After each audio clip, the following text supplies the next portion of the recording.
Namuzala ya mugaba. Namugabira ate na muono. Nchane bamuwoli.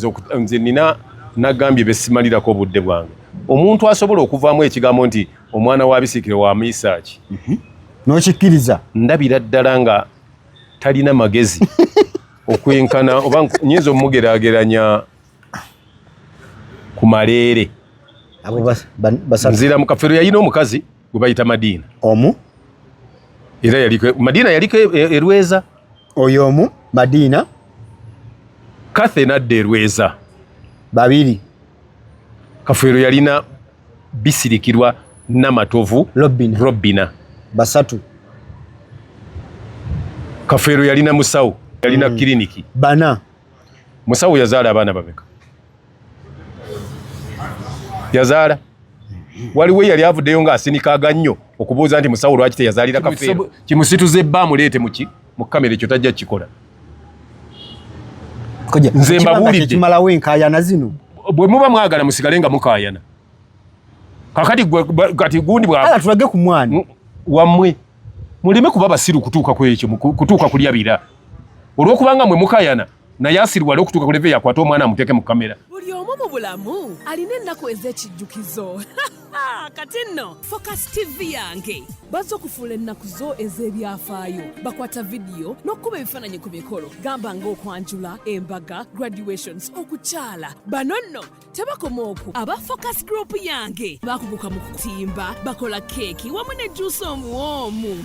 Nga kuno bagattako okukola graphics ne branding ow'ekitongole, kampuni oba bizinensi yo. Era basange ku kitebe kyabwe ekikulu e Kampala ku Jesco Plaza, oba basange ku ofisi zaabwe awo ku Focus House Mutuba ne ku ofisi zaabwe empya Kiboga mu Town Council ku 2nd Street okuliraana Smarton Hotel.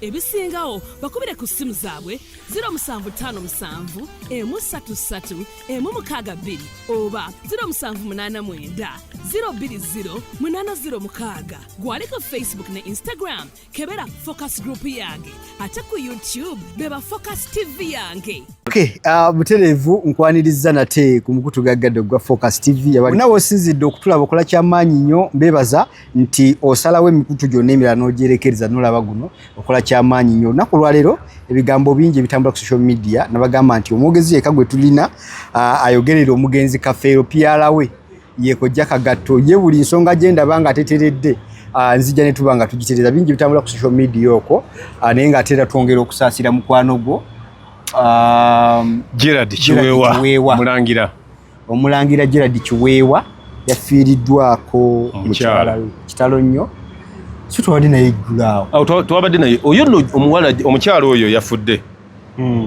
Gerard Kiweewa yakafuna kawala ne mubuuza nti akaana akato kaagazaaki akawala kaali ka myaka ndowooza 15 ne mugamba bajja kusiba ggwe ne munnaye Katonda n'ataza tebamusiba abamubaddemu n'abaana nga bana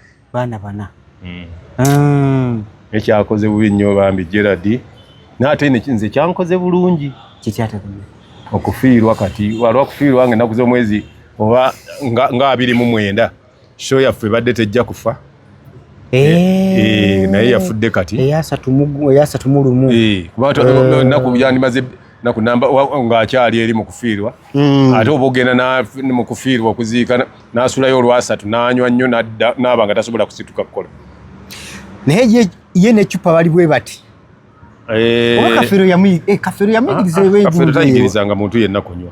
Ekyokusooka obusozi Kafeero nga bw'ajyanywera anywa ali bwogu gw'olinako omuntu agamba nti twabeeranga nga tunywa ne Kafeero. Naye obujulizi ono yabuwa nti okunywa Kafeero yamuyigiriza okunywa bw'aba okuyigiriza kati waliwo kabaawo obwokya anti kati ye Kafeero yali tawoomerwa bbiya ng'anywa nze nagiyita nga ndiro naye ng'era mugamba naye Pawulo kikunywesa kiti wala gy'olaba abotola pipa ate gwe omuntu anaakwata ku naye gwe olaba bw'ogamba mbu ye yamuyigiriza kati waliwo omwana ono gwe baasondedde ssente Dwakini master wene gundi 40 sinnamu oyo tebannamusondera ku ssente naawe naye bamusondedde bamufunya ne poloti beebale kale nze ngamba gundi gwe yasondedde musinguzi nze ngamba muwanguzi kati kale malirizo ebya muwanguzi nange ndyoke nnyumye okugwenjogerako kujali watu omulala gubadde nze njogera ku gundi gwe yasondedde ssente Bruno K. Kakati olwo kitegeeza waba yasondera basatu. Bw'aba yasondera basatu kitegeeza nti yasondera muwanguzi. Kye kiba kitegeeza nga yasondera basatu. Kati omu bamukubye nga yasasudde ebbaala nga nnya. Agenda anywa bunywi. Agudde wansaati. Agudde. Ali ku ssente ze bamusondedde mpitirivu zigenda mutta. Naye okimanyi kojja erabika mwana wa Kafeero. Eyo ennywa gy'anywa. Nanti n'obusiru abamu abantu aboogera bwe batyo basiru. Kakati waliwo anywa nga we Zambia ng'anywa bw'atyo. Waliwo abanywa bwe batyo nga be Kenya. Waliwo abanywa bwe batyo nga be Congo. Bonna baana ba Kafeero. Anti kati okunywa wano mweno family kuliko kakalandi. Naye anti ate kiba kya busiru nnyo. Engeri gy'anywa ennyo. Bambi njala kubuulira kino olwaleero. Oleme kutuuka walala bantu gamba nti musajja ayogera nga atalina magezi. Omuntu gwe bayita Waddanga. Teyali muganda wa Kafeero naye Waddanga yanywanga okukamala. Kitegeeza nti gwolowooza nti okunywa ennyo kutandikidde Kafeero. Kati lwaki otuuka okulowooza nti anywa ennyo aba muganda wa Kafeero aba mwana wa Kafeero. Tolaba nti olina wooteeka kaliko egiko obutaba na magezi. Kojja mu baana bonna abaakebeddwa kuliko abatanywa kyo sikigaanyi. Naye ngambye nti mu butonde kati nze omuntu eyakola science mu butonde bw'omuntu wabaawo akayikuusa ku famire yo. Kati onaye kaye atwala kunywa. Kati gwe kyolowooza nti okugjako famire ya Kafeero teri famire endala esobola. Kati amagezi ogakozesezza bw'obadde oleeta ekyo. Bw'oba ogambye nti obutonde waliwo omuntu kyatwala. Kati njagala kojja ekizibu towabulwa. Naye ne gw'ozadda tolina tompa budde obadde oyogera bintu byo bya kigwagwa. Obadde towabula. Olw'ekimanyi kojja ne gw'ozadde akubira engoma n'ozina. Nze tasobola jinkubira. Kuba byenjagala okukuba abatabimanyi. Akubiramu abatasobola kukola bye mukola. Okunywa tekutandikidde Kafeero. Lema kulowooza nti olw'okuba oli yanywedde nnyo alabika bwa Kafeero. Obwo buba busiru. Oli aba akwebuza n'okuwunya nti ono yajjidde kyo. Olowooza nti vocabulary y'okunywa, ekigambo kunywa. Abantu batandise kimanya nga Kafeero amaze kunywa. Kati abanywa mu famire yammwe nabo baana ba Kafeero. Ya Kafeero tabukira ddala. Nedda nze sagala muntu ayogera bya kisiru. Abanywa mu famire yammwe nabo baana ba Kafeero. Ya fete tunywa. Kati eyo nayo nje otambulira. Toyina bantu bosanga nga banywa. Amabaala gosanga eyo kati baagaggala kuba Kafeero yafa. Mulime kwogera bintu kulaga temulina magezi. Interview enegwa kojja. Bwe bate ugwerekeyo. Bolowooza nazaalibwa nkola interview. Bolowooza obulamu bwange oba hafu yabwo nkoze interview. Ebyo bigenda kojja kagata exclusive. Bigendeko. Era bajja kumanya nti oyo tayagala nonsense. Tosobola kuddirawo n'oddira omuntu akukyazizza nze sikifaako. Era bw'obanga onkyaziza ng'ogenda kukola bya kisiru ngenda kuwa. Mwe mujja kulowooza nti nja kuleka oyogere gasiyawo. Kojja tuveeyo eyo. Waliwo omwana leero akajja ku mukutu guno. Ayagala okumanyako ku mukwano gwo Kiweewa. Gerard Kiweewa. Gerard Kiweewa yaani. Ate bw'omala okwogera ndi ye Gerard Kiweewa. Olwo ate oba okyabuuza kintu yaani. Tuba ntegeeza kusima ku profile ye omuntu. Gerard Kiweewa y'omu ku bayimbi abajja mu mirembe gya 89 9 eyayimba najja bukyajja nga buli album gyafulumye baako hit. Ye muntu ayimba ekintu ekimuli ku mutima ye Gerard Kiweewa. Era bw'oba oyogedde ne Gerard Kiweewa takugamba byatali. Tayinza kugamba nti amanyi nyumirwa nnyo okuvuga emmotoka speed biki ebyo byo tajja bigamba naye ajja kugamba nti banne simanyi oba naasobola okugira nti nga sinyweddeko. Mbadde njagala nkole kino. Kemubiri nga ye. Era bwe muba ku show eddakiika bw'abeerawo eddakiika nga 3. Nga yeemulula ng'agenda akola ki? Wabula wa mirembe nnyo. Kitalo nnyo nnyini ddala olw'okuviibwako mukwano gwe yawangadde naye ebbanga. Awangadde naye nno nnyo. Y'omu ku bakyala abo yatandika nabo eri nga bw'ogambye emyaka gyali mito. Yali mito nnyo era twali tumanyi bagenda namusi. Kituufu.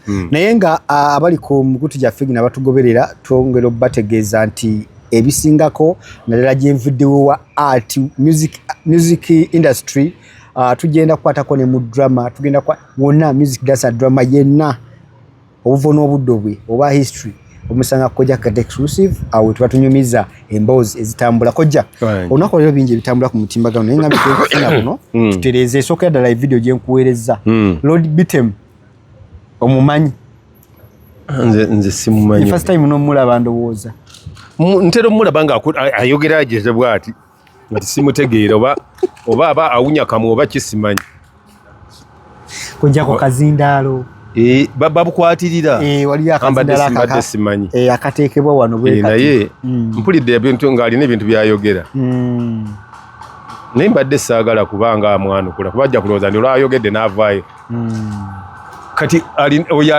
kikyamanyi alyoka agambe nti nze byenjogera bijja kunjokesa era yajjeewa ebyo byayogera mbu simanyi abasasule gwe kuliko gwe kuliko Segawa kuliko bwabamenya anti kakati ekirungi nti ye kye akolera ki ye tayagala kugenda agende bamusasule yakolera bantu nze munnayo omuntu ayogera ebintu ebitaliimu magezi manyi abantu abasinga obungi olwokuba byayogera temuli magezi atandika okubuukira abalina bye boogera naye afuna relevance kati nze mbadde saagala kumalira ku malenge waliwo gye bayita amalenge amalenge gatya kati okugira bwoti n'ofuuwa kino kati kino kyofuuwa lyeddenge kati beebo sibamalirako so Lord Bitem ddenge tosobola ddiwa budde bwo olina ebyokukola kati bw'oli bwayingira zaamu ekyobusiru omanyi omuntu ataabe na magezi kwomulabira kugamba nti gundi bamuwadde ssente kuba ayogedde kino kugamba yalowooza nti balina kumala kuwa ssente okuba n'amagezi agalaba ekituufu oba ekikyamu kati nze ate eyo level sikwendi nga bwe yategedde nti eyo bagabayo ssente agenda afune ssente lwaki oyasamira obwereere kojja tumuleke naye sirina budde bwe narrative endala kojja eri ku social media mweddiza kalenda bwe ne research ate nga bintu byali bintu bya kafeero mulimu Can Records mulimu nani omulala awo byonna bya kafeero olw'okubeera mwagala okukusa ebyobugagga bino mutandise okusiga akazigo ddala bintu bya kafeero mu byezze mpaka ku ssaawa eya leero kinkoze bulungi ate yabadde akunyonyola naawe ng'owuliriza ate munnange beefudde abakadde ekigambo Can Records kyeki omanyi kiba kyekitegeeza mpulira kati ezo abbreviation kigambo Can abbreviation oligenda okukitegeera nga mannya ga muntu nannyini bintu ebyo kalenda tebangako ya kafeero mbu yafa agiguze baleese endagaano zaayo ko yagulira omanyi nze siri musiru kutuuka ku level eyo oli kunnyumiza ndi baagula omanyi waffe gye baguze ettaka oba gye baguze ekintu omuntu aleeta endagaano ze yagulirako na buli kimu byapa ekyo ekizimbe nze nagenda okutandika okukyakala nga kalenda weeri ate nga kafeero yali muto ku ggwe kafeero tafunangako kirowoozo nti ali agule ekizimbe bwekiti kafeero takolangako studio gye bayita nti Can Records Semakula yagikola misa kisemakula musajja watu yagikola mu bugubi obw'ekitalo nga studio ziseera koye kakole iye ekyokubiri abantu abatalina kye bamanyi enkolya zogerera zimanyi nnyo okunyonyola bye zitamanyi kati woveera onyonyola ekintu ng'ekyo nga ne nannyini kifo waali kati oli yafa nnyiniyo naye management yayo weeri egirina bananyini estate eyo weebali kati mugende mubalumbe nti bino bintu bya kafeero oleme kwasamira eyo mu bintu byali bya kafeero mwekobanyi kale omanyi teri kiswaza n'ogamba mbu ate gundi nayo yali ya kafeero nanka ne Can Records kalenda yali ya kafeero nga yali mugagga yali akozeemu ssente ze jjukira olwo n'ebintu byagulanga n'atafaako ate oba mugamba nti bisirikirwa yamumalako ssente zonna ate ebyo yabigula atya katolaba amanyi abantu oba owandiika script olumu zikulema okukola ki okumaintaininga nze manyi nti kafeero yali yagula ebintu ng'ebyuma byo yabigula byali mu bungi Kafeero yagula obupoloti mu naddala. Kafeero yali tasobola kugula kintu kiva kasita mugundi mu Kyaddondo muno oba mu Mpigi. Yes. Yagulamu ekifo kimu. Awo gindi. Erweza. Ate waliwo ensonga lwaki yali agulawo. Abatategeera aboogera kati gye bataamanya era gye batalimanya. Ensonga ki neekusikira? Sijja gyogera. Kati bamanyi njagala kati engeri gye babimanyi nnyo ne bamanya nti yagula ne kalenda naki. Kati bo batubuulire lwaki yagula Erweza. Nawuliddeko era omugwagu omu ng'ayogera ebitaliiyo nti yalina amaka emaganjo nga yagulayo. Kafeero emyaka gyonna gye yapangisa emaganjo yali apangisa. Teyagulayo yadde akajiiko k'ettaka. Ne we twabeererayo nga tuli n'ab'ekinywi kye Mabirizi, Fred Musomesa, Kaweesa ne Kasujja. Kafeero teyagulawa yasigala apangisa. Ne tuvaawo kaawo ne tugenda ebweyogerere mu maaso g'ekkubo ly'eddwaliro lye bayita Kivu Bulaaya.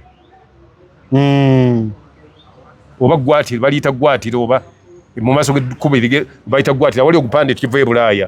Opposite nakyo awaliwo sono tanka gw'amafuta gwe bakozesanga gw'amazzi awaka. Awo n'apangisaawo. Era nga teyagulawo. Ne tuvaawo ne tugenda ebbunga okuliraana Kafumbe Mukasa.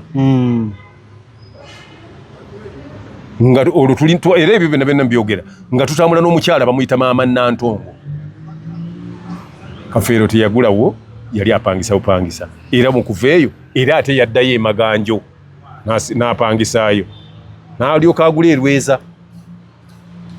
Kati aboogera ensonga gye yagula ebifo bye yasinga okugulamu ebifo nga agize bwe yagula Erweza.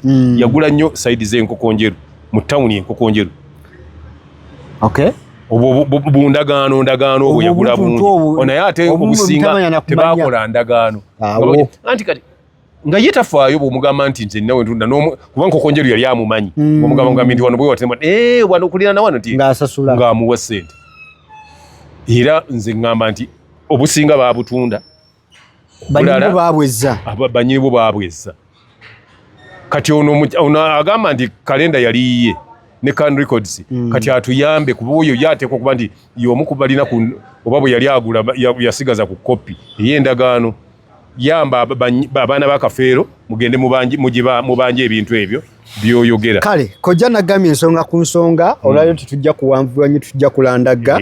Ekyokubiri omwana bisirikirwa gwayina wa mikwano gya Kafeero nfanfe era asongebwamu olunyoomu kwabo ye Papa Misa Kisemakula. Ekyo kimanyiiko kikojja ekyaki eky'omwana wa munywanyi wo bisirikirwa.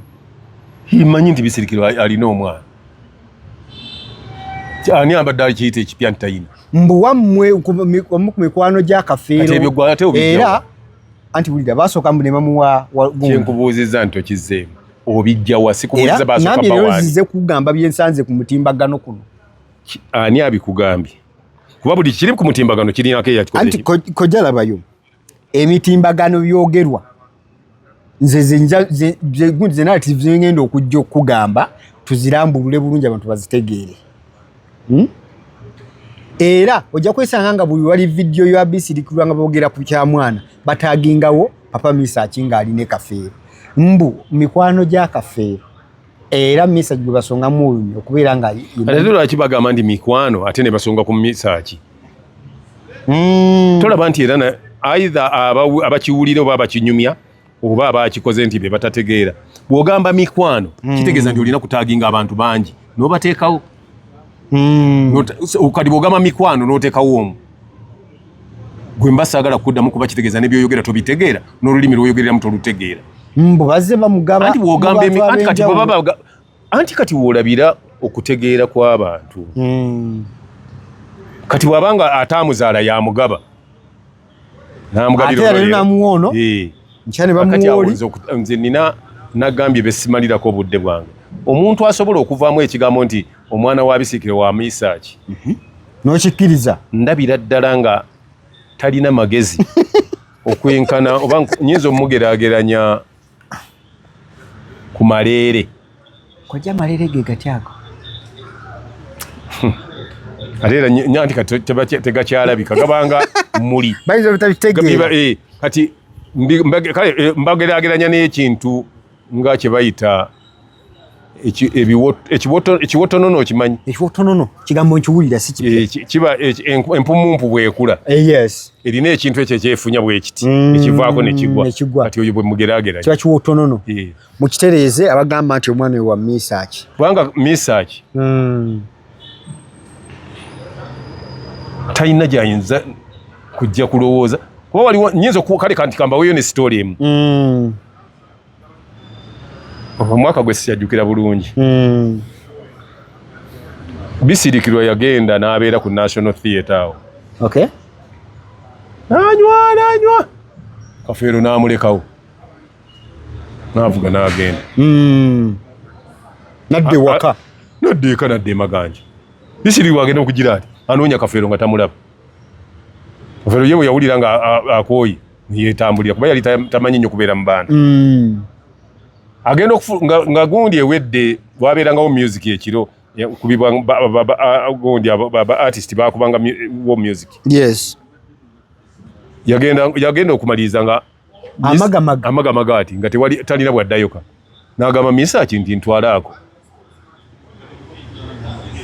Bisirikirwa agamba Misaaki amutwaleko ewaka Misaaki n'amugamba sijja kutwala zitemeza musaawa nga mmeka nga 7 ogw'ekiro n'amugamba sijja kutwala nawe ntwalako mukwano gwandese wano namugamba nti bw'aba nga mukwano gwange yakulese wano ng'ate ggwe mukyala we n'akulekawo kati nze lwaki nkutwala kati ky'oba okola yiiya bw'otuuka eka sijja kutwala oli mukwano gwange sawa mu 7 ogw'ekiro Misaaki alekawo Bisirikirwa mugamba bw'aba bbaawo Kafeero akuleseeyo nange sijja kutwala kakati mbwenna si kibi Misaaki kye yakola kyali kituufu bw'oba totegeera tokiraba kati awo weŋŋambira nti bino ebintu byetaga nga muntu ategeera bwe tuba tubinnyonnyola Misaaki bw'alekawo kagundi Bisirikirwa Bisirikirwa anoonya engeri gy'agenda afuna entambula atuukawa ewaka aloopa Kafeero aloopa gundi Misaaki ewa Kafeero abeeyita mikwano gyo bonna babi nnyo nandeka wali n'agaana okundeeta kumbe Misaaki ate abaasiko walinze kati Kafeero n'amubuuza nti ani akuleseewo n'amugamba nti Misaaki ate kati lwaki omuyombesa ye yakututte nti nedda n'amugamba nti kakati ggwe lowoozaamu singa ggwe Kafeero nga Misaaki akomyawo mukyala wo gwe wandisanyuse n'amugamba nti Misaaki abadde mutuufu nnyo era abadde kati ate Misaaki asanga Kafeero amugamba nze nagaana omuleeta jjo ningamba gwe ate oba gwe wamuleseewo eyamuleese ate olwo nze ani amukuleetera amugamba nti yabiŋŋambye nze nange ne mugamba nti oli yabadde tasobola kikola ekyo kati wempulira olwaleero ayogera ng'agamba nti omwana wa gundi wa Misaaki omwana wa Bisirikirwa omwana wa Bisirikirwa nkijja kuggwe kati wa musajja omusajja mukyoli musajja ali masicula bulungi nnyo koje okumalawo zino empaka lwaki tamutulaga lwaki amubalaga mwabamwe bamwabalaga dda muleme kusinika binnyo mu bintu bitaliimu gwe mukazi wo wali omutulaze nange abeera naawe wali omundaze anti tebiddi mawulire tubeera mawulire ntubeera kakati lindako atugamba alina omusajja azalamu omwana kakati gwe lwaki tamutulaga kakati aveeyo amutulage bwe muba musiriwala okutuuka ku leve ye ate Bisirikirwa si ye levo ye nti olw'okubanga mmwe abasiru muyingirira ebitali byammwe ne mwasama nnyo for so long ati kimusituze ebba muleete mu kamera ekyo tajja kikola nze mbabuulidde kimalawo enkaayana zino bwe muba mwagala musigale nga mukaayana kati gundi ala tulage ku mwana wammwe muleme kuba basiru kutuuka ku ekyo kutuuka kulyabira olw'okubanga mmwe mukaayana naye asiriwale okutuuka ku leve yakwata omwana amuteeke mu kamera abaweredde sente mujje musiiga akazigo lwaki tatujjayo bujja bwange tofaayo kati naawe kuba ekikeeza okwasama ŋŋamba oyo ayogera nti batuwadde sente ekimukeeza okwasama naawe akuyita akubuulire sente kati naye agende bamuwe sente ayasame bulungi ng'amanyi nti bw'anaabunira ajja kubaako ne kazzi eri omuntu. Kojja tusembeyo ne kano kuba ensonga zo mpanvu. Bisirikirwa obutazaala Kobaani yali akagenderedde era kivula omusajja olwafa bwekaba n'alyoka azaala.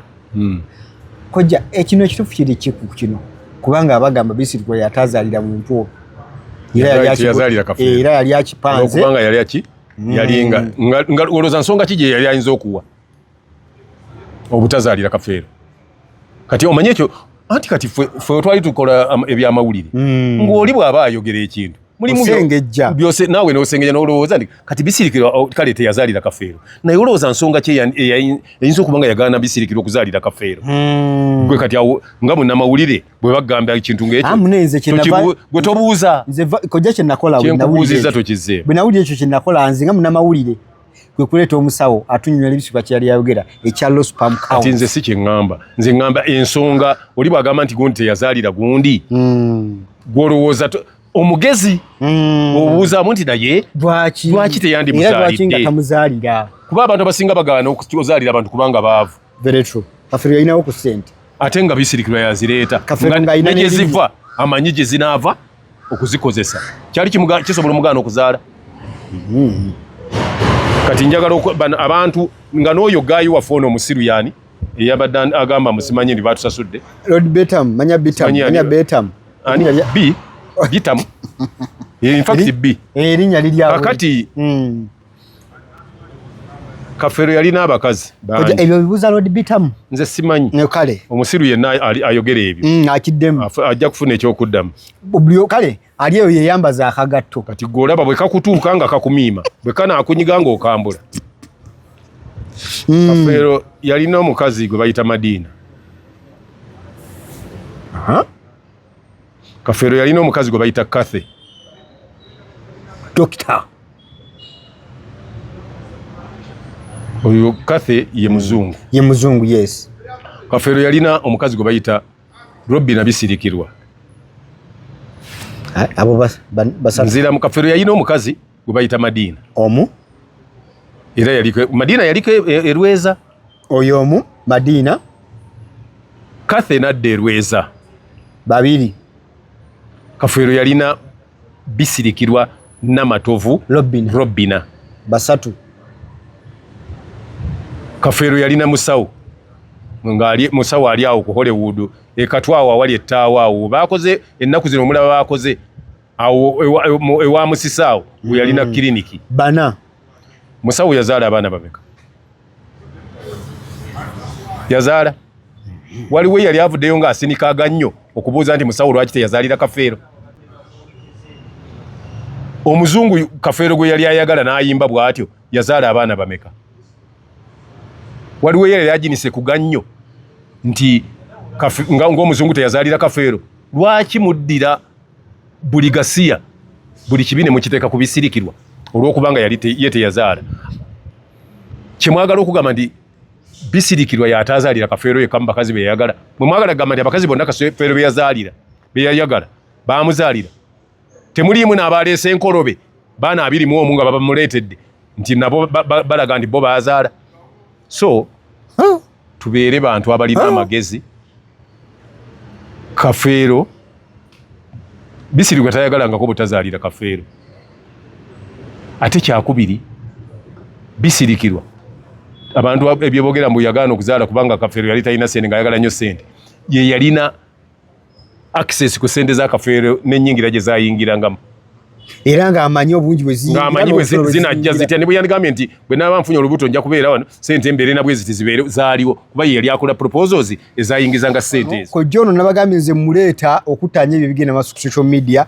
Nkakasa nti gwe awuliriza interview eno okuva gye twatandikidde mpaka wano olina ky'oyizeemu. Abadde mukaawumuko ng'omususa olw'ensonga weeyita muyanja naye oyogera ebintu kirundi oyogera nga balundi mulongoose nnyo.